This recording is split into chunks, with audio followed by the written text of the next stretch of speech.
Are we quite ready yet, Skins Nation? Welcome to Street Scores. It's your boy Rico bringing y'all a Redskins weaknesses themed Redskins Report centered around everything you need to know. Today's topic, like I just said, Redskins' biggest weaknesses of 2018. Defensively, tight end coverage, number one. Number two, tight ends that can both block and receive, that's offense. Number three, a great quarterback on a cheap contract, that's offense also. Number four, inside linebackers who can cover, that's also defense. Number five, free safety with range, that's defense. Left side of the offensive line, that's offense. Dependable game-changing wide receiver one, that's offense. And lastly, pass rush and QB pressure, that's defense. Number 8. You already know how we do it. Let's get it.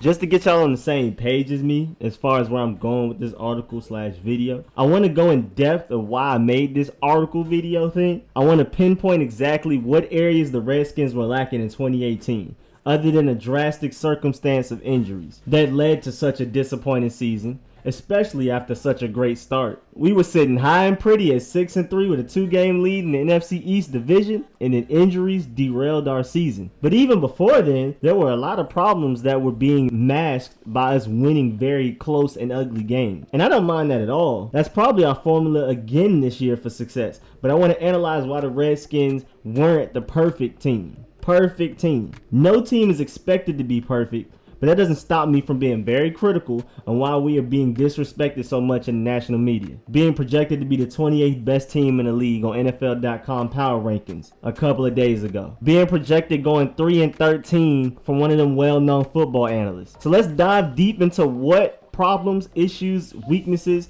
we had last year and this offseason, and how well have the Redskins addressed them in 2019. I want to catch y'all up on the Redskins roster and how well prepared they are to win games this season compared to last year. Give y'all specific facets of football to keep a sharp eye on throughout the season. That will be very critical on whether if we make the Super Bowl, let alone make the playoffs. First weakness, and it's a huge one, tight end coverage. Opposing tight ends have torn us up for a long time now. Eric Ebron hit us for 3 catches, 26 yards, and a heartbreaking touchdown in week 2 of 2018. Jimmy Graham hit us up for 5 catches, 45 yards in week 3. Greg Olsen hit us for 48 yards and some crucial first downs in week 6. Evan Ingram got us for a touchdown in week 8. And even Austin Hooper got 41 yards on us in week 9. And you already know Zach Ertz tore us up in week 13 like he does every year. He got us for 9 catches and 83 yards. It was a dark day. And the worst part about the tight ends is that they kill us on third downs a lot. Our defense will be ready to get off the field, and opposing teams' tight ends will move the chains, leading to some points at times. And this is why I rate this problem a 4 out of 5. We weren't just completely terrible at covering tight ends. We actually didn't even rank high in yards allowed or touchdowns allowed. But those third downs and red zone touchdowns were killing us. They were heartbreakers. And also factored into the 4 out of 5 rating was how vulnerable we were. Tight ends didn't do us too dirty, but it seemed like if they wanted to, that we couldn't stop it. Offenses just seemed to choose not to abuse this weakness. Mason Foster and Zach Brown were out there struggling. It just looked so easy for offenses. I'm still confused why offensive coordinators did not attack this weakness more last year. But now, have the Redskins addressed this issue over the offseason? To put it simply, it's like a strong maybe. I give it a 3.5 out of 5 solved rating. The Redskins gained multiple options for covering tight ends over this past offseason, one of which was already on the team, but has gained a lot of healthy weight, which will make him a much more reliable linebacker, and I'm talking about Josh Harvey-Clemens. He gained a lot of healthy weight to where he not only can do a better job of dealing with big and strong tight ends, but his weight gain will also allow his number to get called on downs other than 3rd and long, which will allow him to have a bigger impact in the game because he'll be in the game more. It's not like tight ends only get thrown to on 3rd and longs, which is when Josh Harvey-Clemens is primarily in the game. So having Clemens out there on 1st and 2nd downs possibly, and with him being the linebacker best equipped to covering tight ends, that would help our defense out a lot. Another tight end covering option is Shondion Hamilton, who is now an assumed starter, and definitely better in coverage than Mason Foster and Zach Brown were last year, or period. He's not great at coverage, especially with his health problems, but I had to increase the grade just by a tad bit because of his potential impact. And lastly, the addition of Landon Collins. I already felt like he could cover better than most people gave him credit for, but after seeing him in the second preseason game against the Bengals covering tight ends well, I'm excited about him being our second option. Even though he has a pretty good skill set for covering tight ends, him being a safety may not allow him to cover tight ends consistently or often. The linebackers are first in line for that duty, maybe even the slot corner. But at least we know we have a strong safety that can handle the responsibilities when necessary. Now, what's stopping this from being a 5 out of 5 solved rating?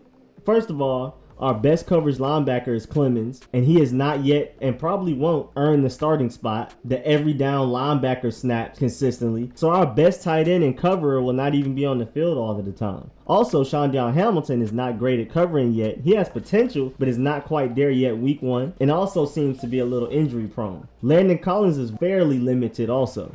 But as a group, plus Dominique Rodgers-Cromartie, potential impact, also the potential pass rush with the addition of Montez Sweat and development of the D-line and Casanova McKenzie, and with the proper scheming, we should definitely be in better shape than last year. I believe no tight ends formed against us shall prosper this year, but I just wouldn't bet my life savings on it. But the addition of a better pass rush should get quarterbacks to get the ball out of their hands sooner and not force our linebackers to cover for so long like they had to last year. Next, one of the biggest reasons our offense was so stale last year, even before the injury epidemic, and speaking of tight ends but focused on the offensive side now, was the fact that we didn't have a single tight end that could both pass block well and consistently, and could also be a deadly pass catching option at the same time. This is such a huge issue because Jay Gruden loves to run 2 tight end sets, but he can't run them anywhere near as much as he would like to because the 2 tight ends that would be in the game, no matter the pair, would have obvious weaknesses that defenses could either attack or just not acknowledge. Like, for example, defenses are not worried about Jeremy Sprinkle speeding by folks to get open and getting a lot of yards after the catch, even though they probably should be after that third preseason game against the Falcons in Atlanta. But either way, so even if he is technically a receiving threat on a play, they will still not game plan for him like they would of Vernon Davis or Jordan Reed, and they'll just stack the box, which will make it harder to run, or they'll focus on covering the wide receivers, which will make it harder to pass. And then Jeremy Sprinkle isn't a great blocker. Clearly better than Jordan Reed and Vernon Davis, especially Jordan Reed, but still not where we want him at exactly. And then speaking of Jordan Reed and Vernon Davis, they're both deadly receiving options that can keep defenses on their heels. Jordan Reed is a bigger mismatch than Vernon Davis, but are both great when healthy. But they're both liabilities in run blocking. Vernon Davis isn't quite as bad as Jordan Reed, but they are both liabilities. So when these two are in the game, we are more than likely throwing the ball, and defenses know it. And when Jeremy Sprinkle is in the game, we are more than likely running the ball, and defenses know it. It's not healthy that we show our cards what we are about to do just by who is on the field. It makes the job easier for defensive coordinators and defenses to stop us. Stack the box when Jeremy Sprinkle is in. Get ready to cover when Jordan Reed and Vernon Davis are in. This is a big issue, and that's why I rated this a 4 out of 5 issue. Our offense will never be as dynamic as the Kansas City Chiefs if we don't have a Travis Kelce. Somebody with at least some of the receiving impact that Jordan Reed has, with the ability to block better than Jeremy Sprinkle. That's what Travis Kelce is and brings to the table. And defenses don't know what the Chiefs are going to do just from him being in the game. It may be a run, it may be a pass. Don't know. You have to honor both. His jersey number walking on the field doesn't immediately limit his coach's playbook. Doesn't automatically chop it in half or more like our tight ends do. Now, how well has this been addressed? I'd say 1.5 out of 5. Not good at all. The only reason it's not a 0 is because the Redskins brought in Donald Parham, who has the potential to be a well-blocking, deadly receiving threat type of tight end, but is not developed into that yet. Like, not at all.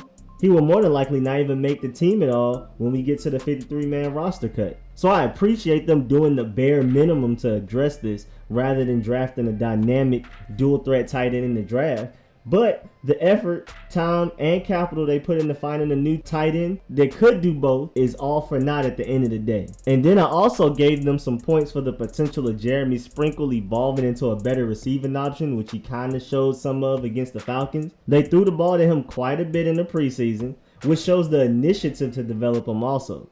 but he clearly still isn't a Jordan Reed or a Vernon Davis, not even close.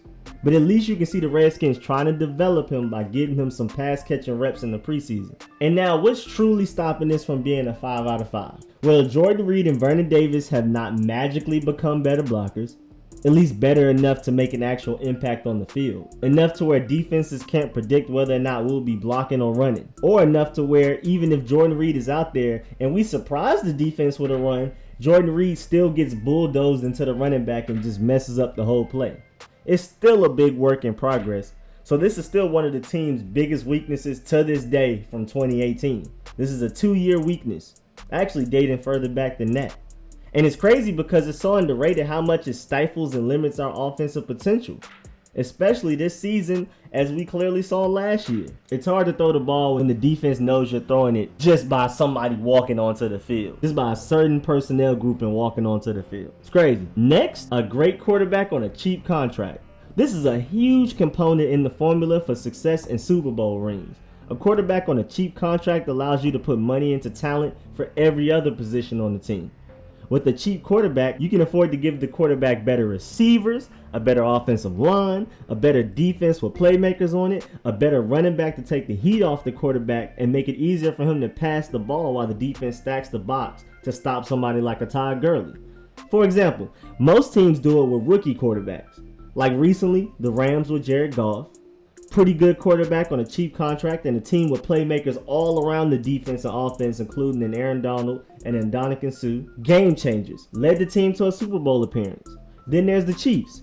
Great quarterback on a cheap contract, and they can afford to pay all of the playmakers everywhere else on both sides of the ball. Like they even picked up Tyrann Mathieu this offseason. The Browns are trying to do it with Baker Mayfield. They are able to pay Odell Beckham because Baker Mayfield is on such a cheap contract.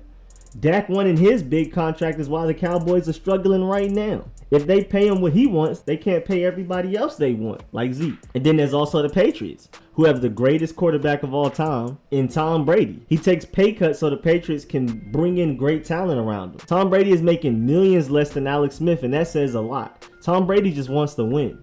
They say they're paying him under the table, but we ain't gonna speak on that. As far as the cap goes, they're paying him enough, but not too much, and use the rest of the money to give better talent around him. Last year, we had a 4 out of 5 level problem with this. Alex Smith was the 15th highest paid quarterback and was nowhere near one of the best, especially since he was still learning the offense as the year went on. Not saying he wouldn't have been one of the best in Jay Gruden's system and a healthy team, but he wasn't even one of the best up until his injury.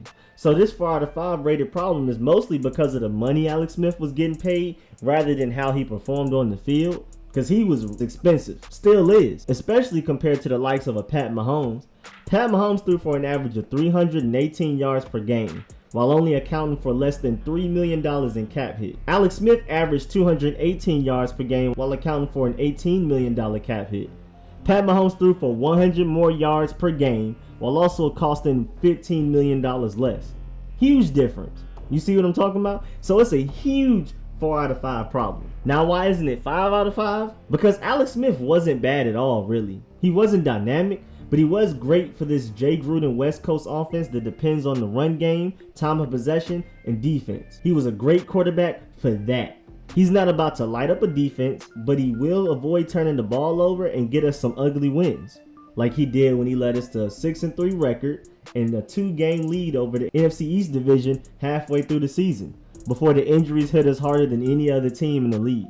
So we weren't in the worst possible situation. That's why it's not 5 out of 5. But production per dollar value was pretty tragic. Now, what steps are the Redskins taking to eradicate this problem? First of all, I feel like there are solutions in place, which is why I gave them a 3.5 solved rating out of 5. Case Keenum is a fairly cheap veteran presence, costing a $3.5 million cap hit, which is a very team-friendly option. The Broncos are paying the other half, and he's starting for us week 1. And the best part is Dwayne Haskins, who has the potential to be Pat Mahomes-like great. Not guaranteeing he will be, but at least the talent is there. And we may have to wait a year just like Pat Mahomes did, but he is also cheap like Pat Mahomes, only hitting the cap for $2.6 million. If it were only Dwayne Haskins in the QB room, and this was the 2020 season we were going into, assuming that he's developed and everything, then this would be at least a 4.5 out of 5, with him being as good as I expect him to be. But I have to subtract points for him not being ready to dominate this year like I noted, because I just said 2020, not 2019.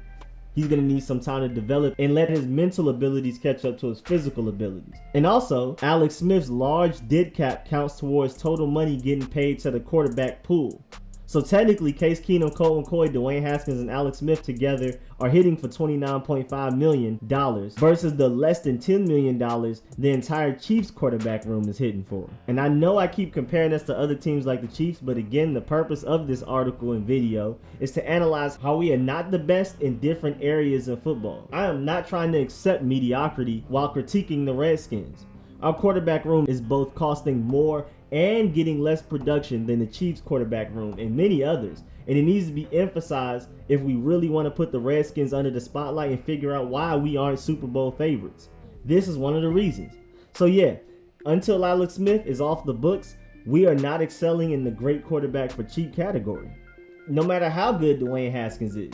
Because technically Dwayne Haskins and the other quarterbacks account for almost $30 million worth of cap space. And having a great quarterback on a cheap contract is pivotal for making deep playoff runs. Now, back to the defense. Inside linebackers who can cover. We struggled in this department last year. It kind of goes hand in hand with the tight end coverage a little bit, but this is specifically the inside linebackers. I rated it a 4 out of 5 problem from 2018 because Mason Foster and Zach Brown as a duo excelled in the run defense and blitzing, but their coverage ability was tragic.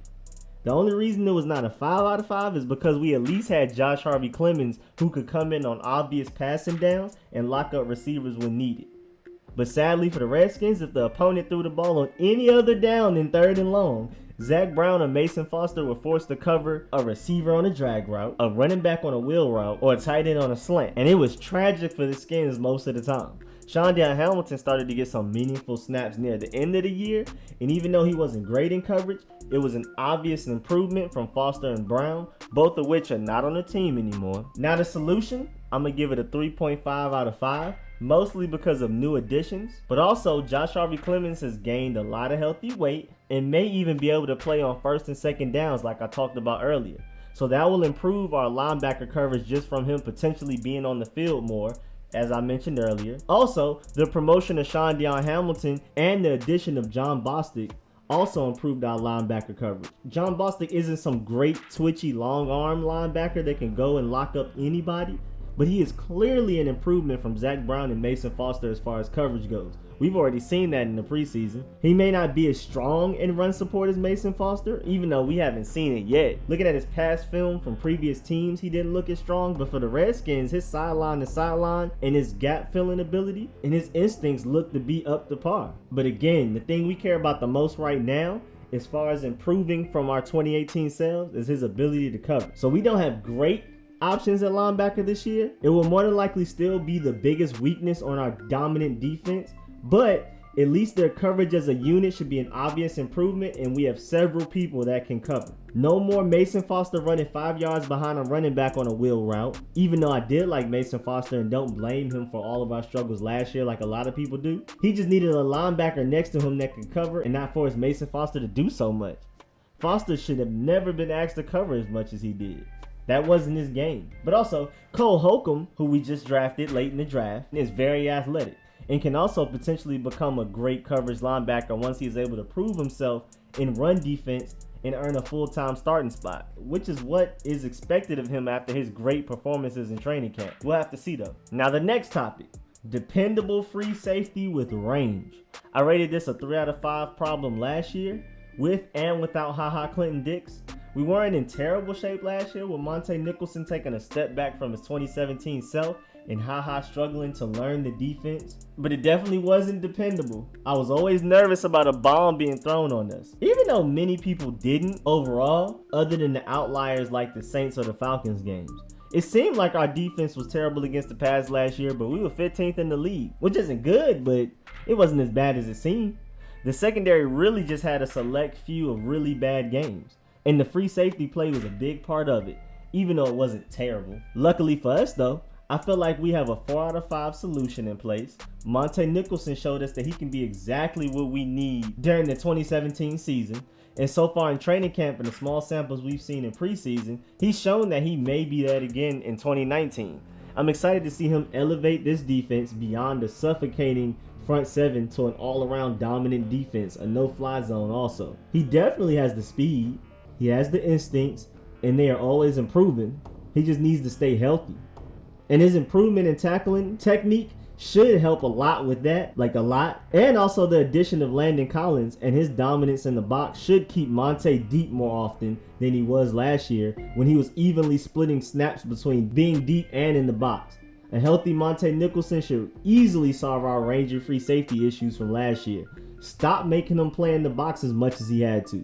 I believe sometimes he should, and he did in preseason sometimes, and he looked good doing it sometimes, but don't ask him to do it like half the time he did last year, because that's how he gets hurt. That's how we lose our starting free safety. Almost done, 3 more to go. And now we're on the left side of the offensive line.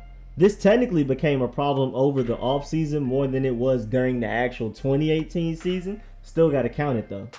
Even though that left guard spot was still a bit of a struggle in 2018, even when the team and the O-line was relatively healthy. And over the offseason, it just got even worse. We didn't re-sign Sean Laval, which left the left guard spot literally empty. So what did we do? Sign Eric Flowers and draft Wes Martin.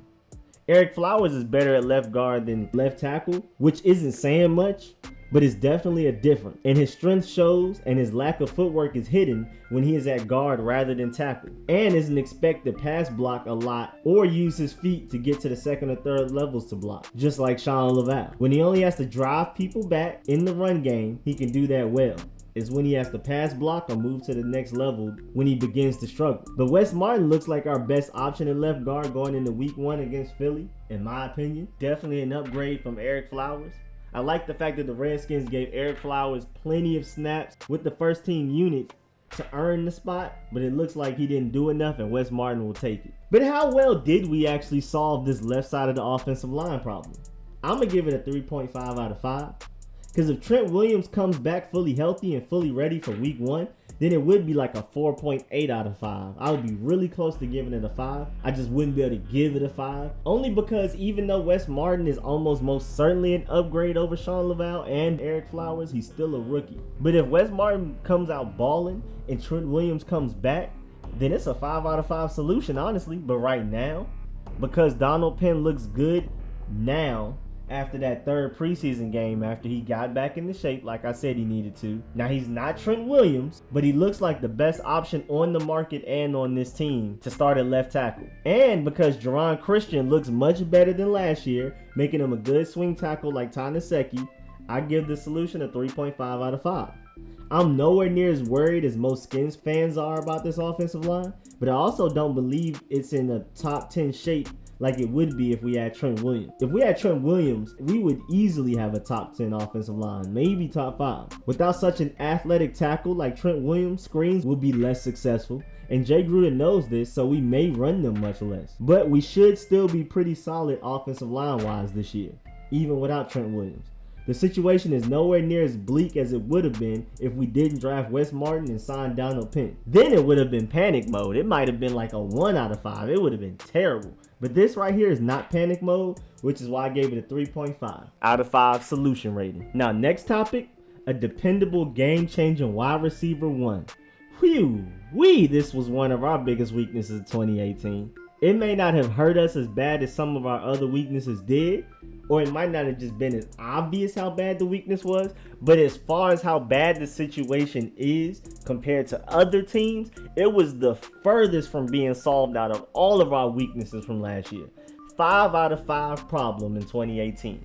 The biggest weakness we had. Paul Richardson showed some promise, but was never healthy, and even when healthy, isn't going to be a true number 1 wide receiver.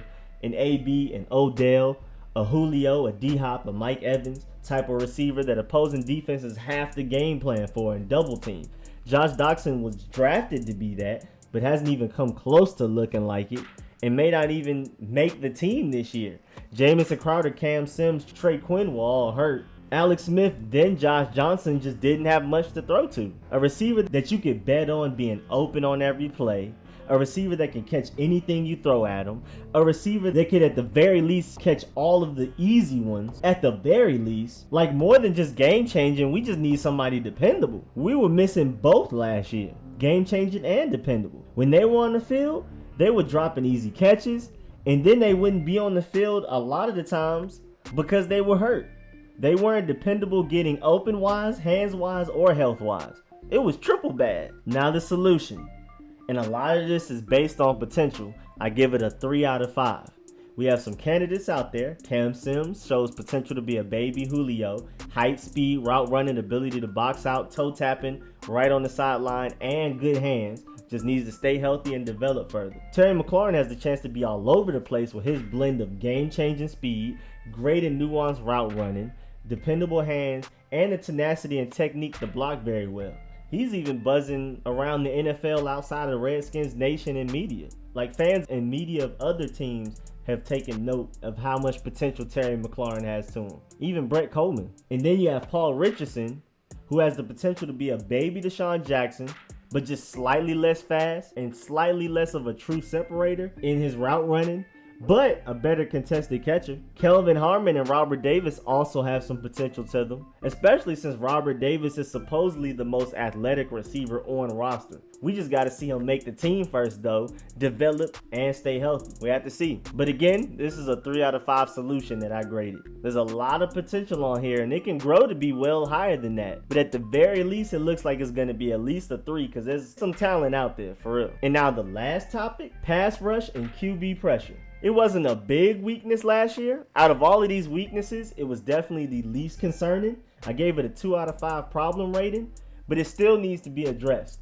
We were close to having a great pass rush last year, but we definitely had at least a good one. We just didn't have a Von Miller or Khalil Mack type player, but we did have the very definition of dependable and productive in Ryan Kerrigan, a defensive line that can collapse the pocket and actually be effective in the pass rush. And we had Preston Smith, who was good at getting pressures, but was always just one step away from a QB hitting a sack. And he's not on the team anymore. So that left a void opposite of Ryan Kerrigan walking into the 2019 draft. Which brings me to the solution. 3.5 out of 5.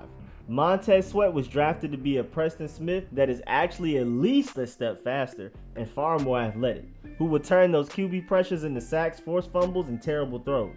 If he reaches his full potential, then he will be an even greater threat to offenses than Pro Bowl Ryan Kerrigan, and this solution is a 5 out of 5. We are talking all-pro status here. But it won't be easy or guaranteed for him to develop that well or quickly, like say within the 2019 season. It may take some time. And beyond just Montez Sweat though, we have a far more developed Ryan Anderson, who has actually looked pretty good this summer. He's definitely looked the best he's looked since getting drafted here. So that's a good improvement and will add some depth. But then we also have the development of Casanova McKenzie. He is the closest thing we have to a bendy, speedy edge rusher like Junior Gillette, like a Von Miller type of pass rusher.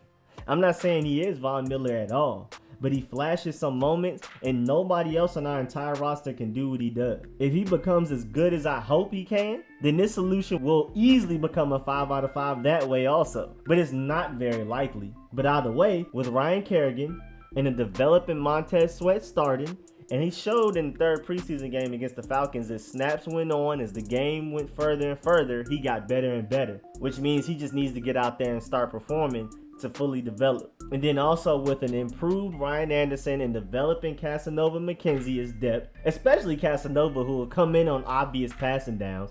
And then the Bama boys and Matt Ioannidis are also only getting better with their pass rush potential. We are in pretty good shape as far as getting to the quarterback. It's not a guarantee we're going to be dominant, but at the very least we'll be somewhere between good and great, with the potential to be legendary. Feel me? So when in doubt, I'm gonna grade it as pessimistic as possible in order not to get anybody's hopes up. That's why I gave it a 3.5 out of 5. Because at the very least, they will be somewhere between good and great. But that's it for this off-season episode of Redskins Report. We're almost about to be in the regular season episodes of Redskins Reports. I'm excited. But thanks for the view. I'm going to keep bringing y'all updates on the Redskins year round. I'm going to keep bringing y'all some Redskins reports, some debate topics, interesting views, rankings, and grades on the team like this. random details and guides, and of course some live streams. I'm going to keep bringing them live streams. I'm live streaming every preseason game. It's only one left. And every regular season game if I can. Make sure y'all get in them comments and let me know, how do y'all feel about these ratings or grades? Are you more optimistic or pessimistic than I am?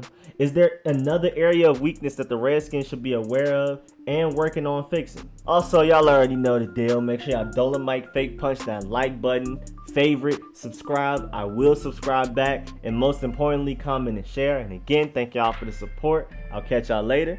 I'm out. Bop, bop, bop.